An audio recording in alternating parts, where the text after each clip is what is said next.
मैले कहाँबाट ल्याएर दिने हजुरलाई पैसा? तिमीहरू त छोरी ज्वाइँहरूको नाममा कलङ्क रहेछौ, कलङ्क। यो भाउले दुःख पाएको तिमीहरूलाई अलिकति मनमा लाग्दैन?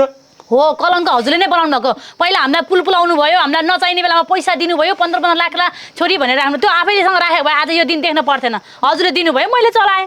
मैले के बिगारेछु र? मैले के गरेछु र? चोरेर ल्याएको होइन, लुटेर ल्याएको होइन। ला छोरी भन्नुभयो तपाईँले, मैले चलाएँ। माया गरे तिमीहरूलाई दिनु सट्टा अरू खोलामा लगेर बगाइदिनु पर्ने रहेछ। कमसेकम मेरो आउनु छैन भनेर म ढुक्क त हुन्दिनँ। हो, बगाइदिएको भए पनि आज यो दिन हुन्थेन नि, हामीले कुटे खान नि पर्थेन, बेला बेलामा दुःख पनि पाइन्थेन होला नि, पैसाले भनेर आउनु पर्थेन होला। दिमाग खराब मान्छेलाई हुन्छ नि एउटा अलिकति टेन्सन दिने पनि। तिमीहरूले त मलाई जहिले नि पैसाले भयो पो दिने पैसा, कहाँबाट ल्याएर दिने पैसा?